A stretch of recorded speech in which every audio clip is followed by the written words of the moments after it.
الله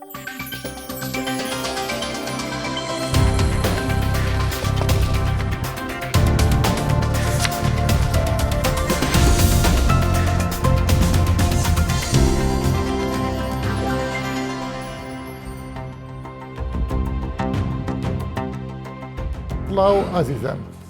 لە ئەڵلقەیەکی نوێی بەرنامەی هزرە جیاوازەکان باس لە ئیسلامی سیاسی لە کوردستان و پاش ئیسلامی سیاسی دەکەین. بۆ ئەم مەبەستەش میوانداری زۆر بەڕێز مامۆستا عومەر عەلی محەممەدمان کردووە. مامۆستا بەخێر بێت. زۆر سپاس کام. زۆر باس لە پاش ئیسلامی سیاسی ئەکرێت وەک ئەوەی پاش مۆدێرنە و پۆست مۆدێرنە باسەکرێت. یعنی مەبەست لەم زاراوەیە چییە بیزات؟ بەڵێ سواسی بەڕێستان و بەرنامەکەتان و بینەرانی خۆشەویستەکەین. ئەگەر سەرنج بدەین ئەم دەستەواشەی پاش یان پۆست کە لە بواری فکری و سیاسیە سەر هەڵەدا، ئێستا ئەبینین مۆدێرنیزممان هەیە، دوای باز لە پۆست مۆدێرنیزمەکەین یان سکۆلاریزمان هەیە، دوای پۆست سکۆلاریزمەکەین و ئێستا دەستەواژەیەکی تر سەری هەڵداوە کە ئەویش پۆست ئیسلامیزمە، یعنی پاش ئیسلامی، پاش ئیسلامی سیاسی، ئیسلامی وەک ئایدۆلۆژیا نەک دین. بەڵێ ڕاستە، چونکە ئێمە کە سەیری مۆدێرنیزمەکەین یان سەیری سکۆلاریزمەکەین لە کاتێکە ئەمانە ئەگەنە قۆناغی لووتکە باشە، لە دوای قۆناغی لووتکەوە وەکو ئیبن خەلدون باش لە دەسەڵاتی سیاسیەکەی تر وردە ئەم دەسەڵاتانە ڕوو لە هاتنە خوارەوەکە و کێربی هاتنە خوارەوەکە. بەڵێ ئێمە ئەتوانین لە زۆرتر لە ڕوویەکی سیاسیەوە سەیری بابەتەکە بکەین، چونکە ئەم دەستەواژەیە زۆرتر لە پاش بەهاری عەرەبی لە دوای 2011ەوە بەکارهات. پاشەوەی بەهاری عەرەبی بووە هۆی ڕاپەڕینی گەلانی ناوچەکە و کۆمەڵێ دەسەڵاتی سیاسی لە ناوچەکەیە هێنایە خوارەوە. بۆ نمونە ئەبینین لە میسر و لە یەمەن و لە لیبیا و لە تونس و ئەم وڵاتانە ئەبینین کە بەهۆی ئەو ڕاپەڕینانەوەی پەڕینەکان کە لە ساڵی 2002 بۆ 2011 ڕوویاندا، کۆمەڵە دەسەڵاتی سیاسی لە وڵاتانە کۆتاییان پێهات و جێگرەوەی ئەمانە کۆمەڵێک پارتی ئیسلامی بوون کە بەشداریان لە ڕاپەڕینەکانە کرد و دوجار کە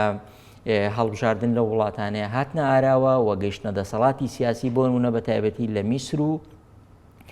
لە تونس و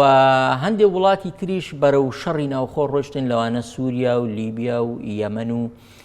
ئەم وڵاتانەی تر کە بە شێوەیەکی گشتی ئاڵۆزیەکی سیاسی و پێکدادانی هێزی چەکداری لە وڵاتانەیە ڕوویدا کە ئێستاش هەر بەردەوامە. لەبەرەوە ئێمە ئەبینین دەیان توێژینەوە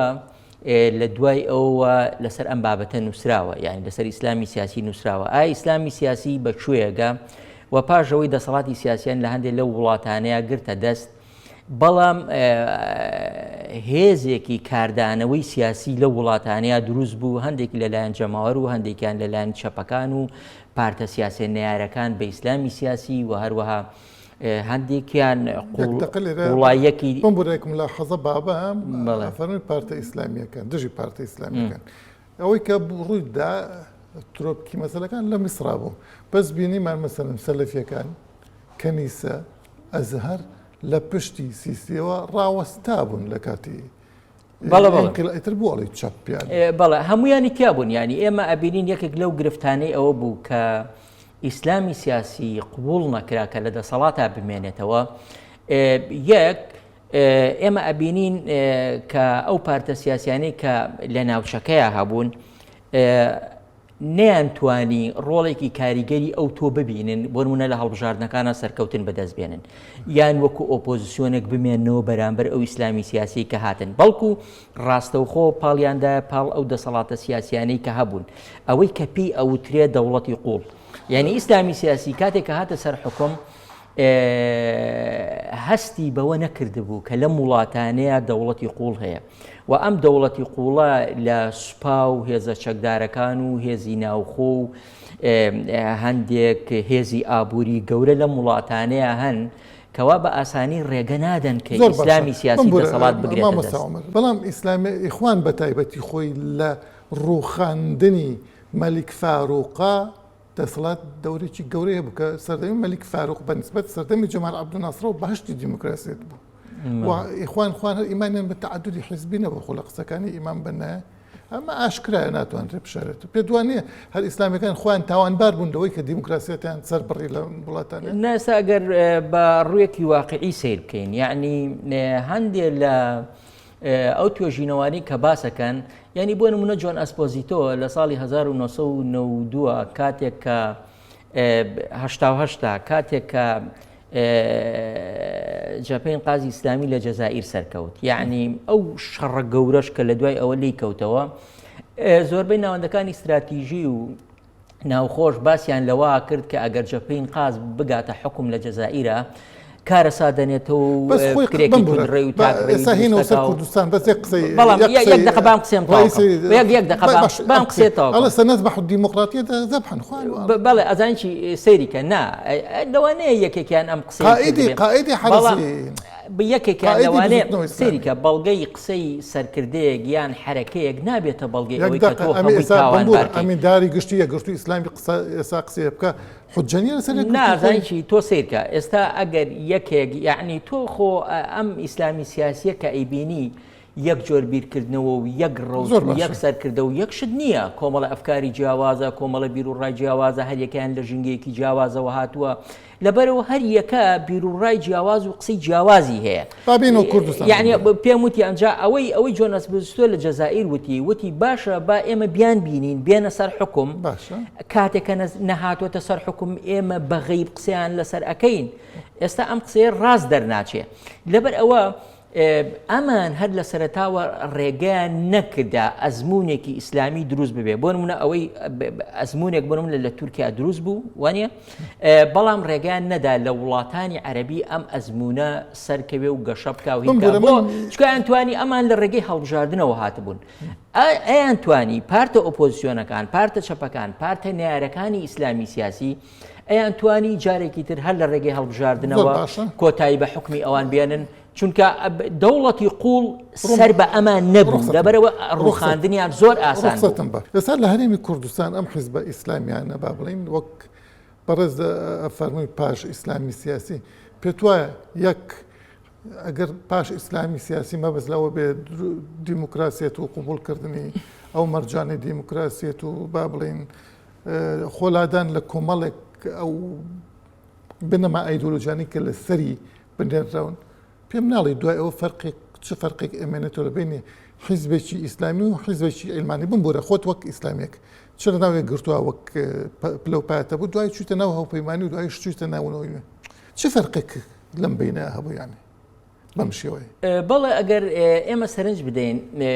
ئەو گۆڕانکاریانەی کە ئێمە باز لە پاش ئیسلامی سیاسیەکەین ئیسلامیەکانی وڵاتانی عەرەبی و جیهانی ئیسلامی جیاوازیەکی زۆری هەیە لەسەر ئیسلامیەکانی کوردستان بۆ چونکە ئەو قەیرانی دەسەڵات و ڕوبەڕووبوونەوەی دەسەڵات و کۆتایی هێنان بە پێگەی سیاسی کە لە وڵاتانە ڕوویدا لە کوردستان ڕووی نەداوە یعنی ئێمە لە دوای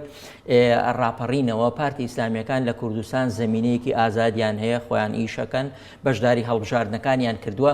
بەڵام ئەبینین بۆ نمونە ئەگەر ئەو شکستەی ئەوان تووشیان بوو بێ ئیسلامی سیاسی لە دەرەوە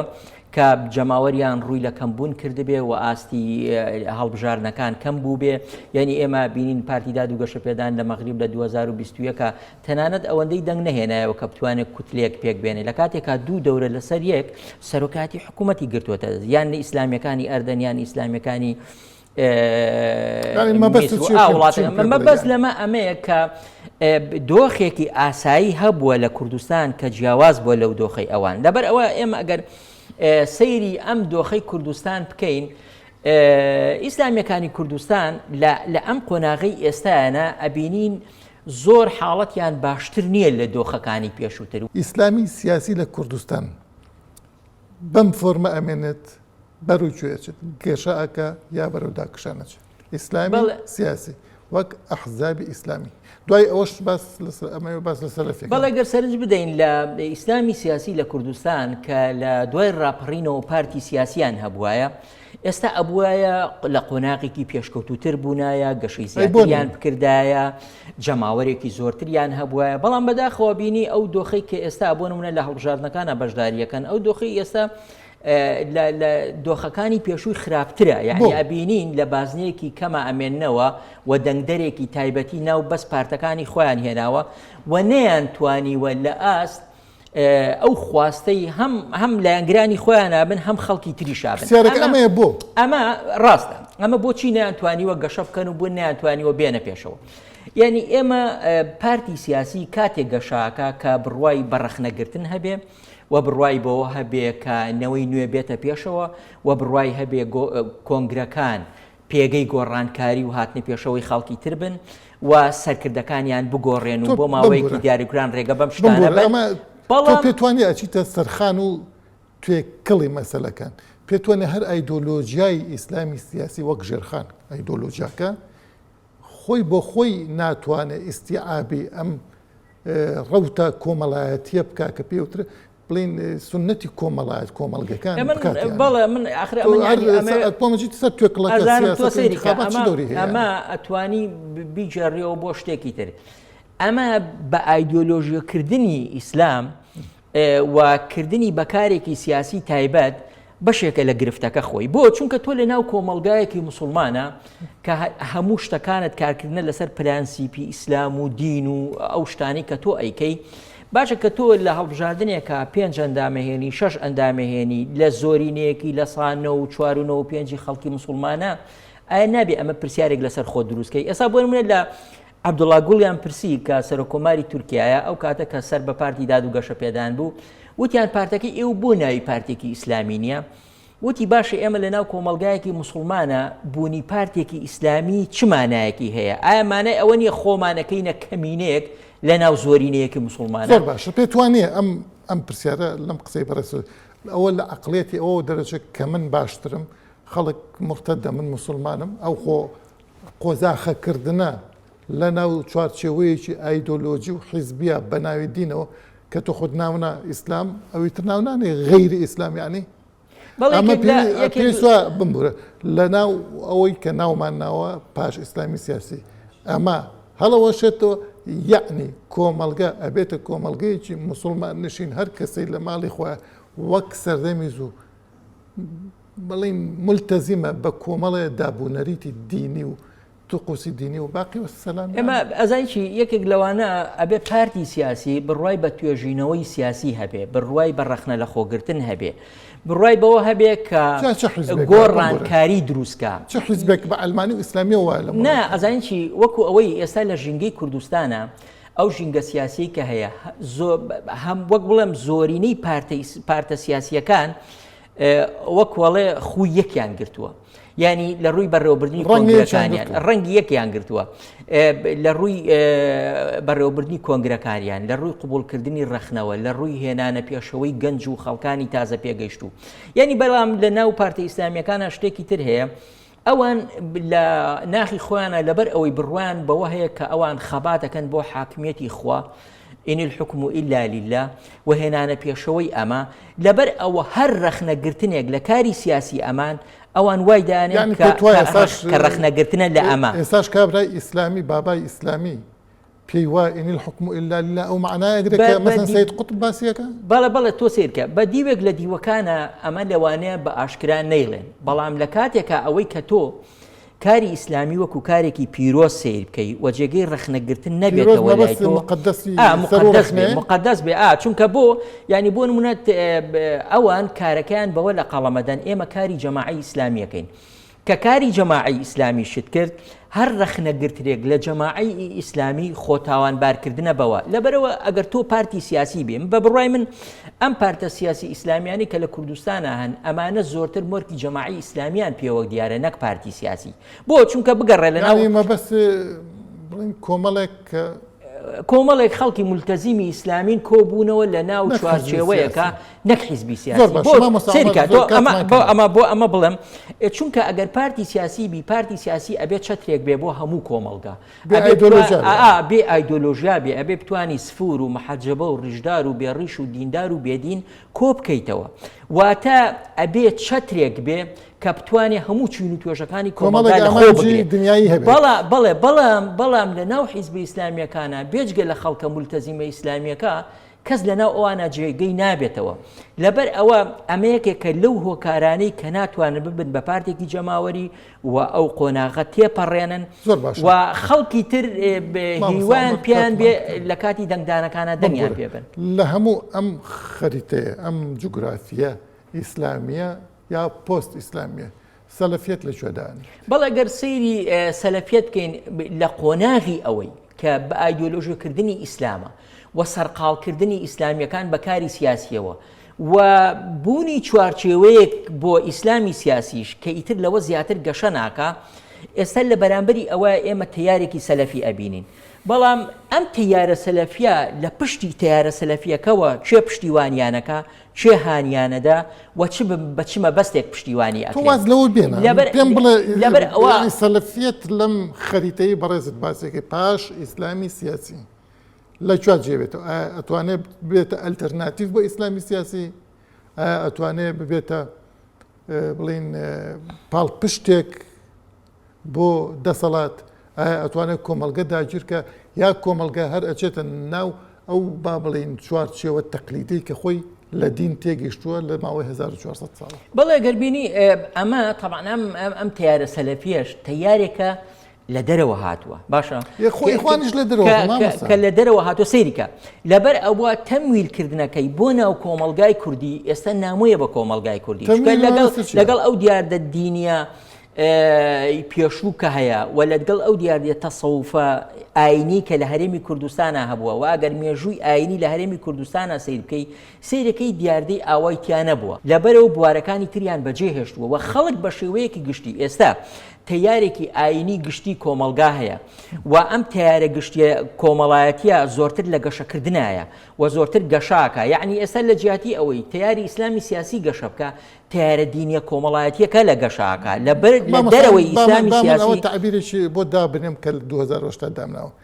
ئیسلامی سیاسی بەرەو داکشان، ئیسلامی کۆمەڵایەتی بەرەو هەڵکشان. بەڵێ ئیسلامی کۆمەڵایەتی بەرەو گەشەکردنێکی زیاتر ئەڕوە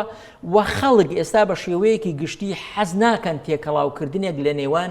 ئیسلام و حیزبایەتیە هەبێت. زۆر باشە مامۆستا یەکشت کە بەلامەوە کاتمان زۆر کەمە ئەمەوە بەسەرمان تێنەپەڕێ. تەیارێکیە با بڵین ناوی بنین تەیاری نوێگەری ئیسلامی چ ئەوانی پیانەوترە قورئانەکان کە دوورەکەونەوە لە حەدیث چ ئەوەی کە ئەیانە ئیسلامیکی مۆدێرنە ئیسلامیکی منتەنەوەر پێشکەشکن ئەوە لە گوێجیەکی. بەڵێ ما ئەگەر سیر بکەین ئێستا بەهۆی ئەو داخراویەی کە لە پارتە ئیسلامیەکانە هەیە کە قبوڵی ڕەخنە ناگرێت کە گەشە ناکا کە پێش ناکەوێت کە سەرکردەکانی ناگۆڕێ ئەمە بۆتە ئەوەی مای ئەوەی تەیارێک لە دەرەوەی ئەمە گەشە بکە. ئێستا ئێمە کۆمەڵێک لە گەنجی زۆر باش زۆر ڕۆشنبیر کۆمەڵە خەڵکی کراوەی سیاسی زۆر باش لە دەرەوەی ئیسلامی سیاسی ئێستا هاتۆتە پێش و گەشەی کردووە و ئەم هاتنە پێشەوەیە چونکە ئەمانە زیاتر ئاشنان بە دنیای نوێ بە مۆدێرنیزم بە گۆڕانکاریە تازەکان بە کرانەوەی باشتر. یعنی ئێستا ئەمانە تەیارێکی زۆر گەورەیان لە دەروی ئیسلامی سیاسی دروست کردووە و ئەمانە لەسەر گۆڕانکاریە تازەکان لەسەر پێشکەوتنەکان لەسەر کرانەوەی زیاتر گونجان لەگەڵ مۆدێرنیزم لەگەڵ ئەلمانیەت لەگەڵ ئەو بارودۆخە جیهانی کە تازە دێتەوە لە بواری بە جیهانی بوونە هەیە و ئەمانە تەیارێکن زیاتر کراون زیاتر تەیارە لەگەڵ تەیارێکی ئەلمانی میان ڕەوە وەکو پارتی دیموکراتی کوردستان وەکو حتا یەکێتی ئێستا مەسەلەنەوەی نوێ کە NRT 4 هەیە هەر کۆناڵێکی ئیسلامێ گۆڕان مەسەن کاک نەوشران کە نابێت لە مەسەلەی دینە مخالف بین فەرقیان چی یانی؟ یعنی ئەمان هێنێتەوە سەر ئەوەی کە بە شێوەیەکی گشتی لە ناوچەکە ئێمە ئێستا سەیری لە ئەسەر ئاستی عێراق سیرکە لەسەر تورکیا سیرکە لەسەر ئاستی ئێران سیرکە لەبەرەوە گەشەکردنێکی ئاینی کۆمەڵایەتی هەیە بەڵام ئەو دەسەڵاتە سیاسیانە دێن ئاین وەکو هەویە و وەکو شوناس سەیرەکەن لەبەرەوە لە هەرێمی ناش شتێکی ئیجابی و باشە لە هەرێمی کوردستانیشە یعنی پێداویستیەک هاتوۆتە پێشەوە کە پارتە سیاسیەکان و تەنانەت پارتە حکومڕانەکانیش بیر لەوە بکەنەوە کە هەویەیەکی گشتی بۆ کۆمەلگای کوردی دروست بکەنەوە جارێکی تر ئەو هەویە لەسەر ئاستی موسڵمان بوون و لەسەر ئاستی دینداری و لەسەر ئەمە کۆی بکەنەوە چونکە پێم وانە شتێک لەوە باشتر هەبێ ئێستا یەکگرتووی لە ناو کۆمەلگای کوردیا دروستکەی دوایی خزمەت بە مەسەلە نیشتیمانیەکانی ژەکەی خزمەت بە مەسەلە نەتەوەیەکانی ژەکەی و لە بەرامبەر ئەو گۆڕانکاریانش کە لە دەرەوەی تۆ هەیە ئەتوانن زیاتر قۆناغی زیاتر بنیت چکە بۆ ئەگەر کۆمەلگایەکی مسلمانی باش و بە هەویەکی دینداری لە کوردستان و هەرێمی کوردستان هەبێ لەوانەیە بتوانێت حیوار و گفتوگۆیەکی باشتر لەگەڵ بەغا بکەی زیاتر لەگەڵ تورکیا بکەی زیاتر لەگەڵ ئێرانی زۆر باش مامۆستا پێت وایە حرەکاتی ئیسلامی سیاسی تەقلیدی بتوانێت بە خۆداچوونەوە بکە ئەنجا ئەگەر بە خۆداچوونەوە بکە نابێتە مای هەڵوەشانەوەی بەڵێ ئەمە یەکێکە لەو بۆچوونانەی کە بازەکرێ ئایا توانای ڕخنە لە خۆگرتنیان هەیە ئایا توانای گەشەکردنیان هەیە بنیادی ئایدۆلۆژیان قۆناغیان هەیە یەکێک لە ئیشکالەکان ئەوەیە کە کەمتر ئەبینی ئەم گۆڕانکاریانە ڕووبدا یعنی لە شتێک ئەگەڕێن کە درێژە بە هەمان تەیار و هەمان فکر و هەمان بەڵام لە هەمان کاتیشە ئێمە لەسەر ئاستی دەرەوە ئەبینین توێژینەوەی باشەیە دید و بۆچوونی تازەی باشەیە هەتا لەسەر ئاستی ئیخوان لەسەر ئاستی حرەکە ئیسلامیەکانی تر لە مەغریب لە تونس لە جەزائیر لە ئەوە لە ئەندەنوسیا لە مالیزیا هەتا ئێمە ئیسلامێک گەبینین لە ئەندەنوس و لە مالیزیا جیاوازە لەم بزوتنەوە ئیسلامیانی کە لە وڵاتانی عەرەبی و ئیسلامیە لە هەرێمی کوردستانیشە هەتاکو ئێستا بەداخەوە ئەمە نابینین بۆ چونکە ئێستا ئەم ئیسلامیانی کوردستان ئەبووە چەندان دیبەیتیان بکردایە چەندان توێژینەوەیان بکردایە باسی مراجعات و بەخۆکردون کرد بەڵام بەداخەوە ئێمە ئێستا داخرانی زۆرتر ئەبینین ئێستا ئێمە بۆ نمونە عنی پارتی ئیسلامی وا هەیە کە بەنیازە لە کۆنگرەی داهاتووە کۆنگرە بگرێ ینی ئێوێ هەر خزمەکانی خۆی و ئامۆزاکانی خۆی و نزیکەکانی خۆی بێنە سەرکردایەتی و یعنی ئەگەر سەرۆکیش پۆستەکە بەجێ بێڵێ بیدا بە خزمێکی خۆی و بۆ خزمێکی خۆی بەجێ بێڵێ بەداخەوە ئەم پاشەکشەیە لە بواری سیاسیە پێتوانێت ئەوە سنەتی کۆمەڵایەتی ئەمەوە نا من پێم وانە ڕئیس جمهورەکانی هەموو وڵاتانی ئێوە بۆ هەمووان حاڵەتێکی سلبیە حاڵەتێکی ئیجابیە بزانە ئاسی و پارتە سیاسیانە بەکوێگە ئاسی و دەسەڵاتانە بەکوێگە لەبەرەوە ئەو ئیسلامی سیاسیە بەتایبەتی کێستا لە ئۆپۆزیسیۆنان ئەبوویە شتێکی باشتر لە دەسەڵات شتێکی باشتر لە پارتە حکومڕانەکان بەدیبێنن بەڵام ئێمە ئەبینین هەمان دید و بۆچوون و هەمان بازنەی سیاسی ئەوانە گرنەبەر بۆ کاری سیاسی و ئێمە بەرنمەیەکی تازە نابینین کە هەنگاوی ئیجابی تازە بێ بۆ گەشەپێدان و بۆ کرانەوە و بۆ هەنگاونان بەرەو چاکتر ئیرادەیان هەبێ و توانیان هەبێ و توانای بیرکردنەوەی بەو شێوەیان هەبێ بەڵام نە ئەزانین چی ئیسلامی سیاسیش خەڵکی خۆی هەیە جەماوەری خۆی هەیە و تەیارێکی فکریە لەبەرەوە تۆک ئەوەی بڵێ هێزەکە و هەڵەوە شێ و بەرەو نەمان نەچێ وای لێ نایە بەڵام ئەزانی چی لێرەیە شتێک هەیە ئیسلامی سیاسی ئەگەر بێت و وەکو ڕەوتە دینیەکە ئێمە مامەڵی لەگەڵا بکەین چونکە کاتێک کەسێک واز لە ئیسلامی سیاسی ژەهێنێ بەڵام واز لە دینداری ناهێنێ واز لە ئیسلام ناهێنێ یعنی ئەمە دوشتی جیاوازن بەڵام لە هەمان کاتە لەبەر ئەوەی خاوەنی فکرە لە چوارچێوەی سیاسیە ئیشی کردووە لەبەرەوە ئەگەر بچێتە ناو یعنی ئەمە یەکێک لە دیدەکانە ئایا ئەچنە ناو پارتە سیاسیەکانی تر ئایا درێژە بە هەمان ڕەوتی سیاسی خۆیان دەن ئایا کاری سیاسی تەجمی دەکەن و کاری بانگەواز و خێرخوازی و ئەم بواری پەروەردە و ئەمانە گەشە پێدەن ئایا ئەمانە هەڵەبژێرن بەڵام ئەمەش گوتم پێویستی بە مراجعات هەیە بە خۆداچوونەوە هەیە بە توێژینەوە هەیە و بە بڕیاری سیاسی هەیە بەڵام ئەوەی ئێستا لە ئاستی کوردستانی بینین بەداخەوە ئەم بیرکردنەوانە نابینین و ئەو شێوازی کارکردنانەی خۆیان هەتا ئێستا چۆنە ئەبینین هەدرێژە بۆ ڕەوتادەن کە ئەمەش پێم وانە بەرەو ئاستێکی گەشەکردن و زۆربوونی جەماوەریان بەرێ زۆر سپاس مامۆستا عومەر بینەرانی بەڕێز بەم شێوەیە دێینە کۆتایی ئەڵقەی ئەمڕۆمان زۆر سپاس بۆ ئێوەی بەڕێزیش کە بینەرمان بوو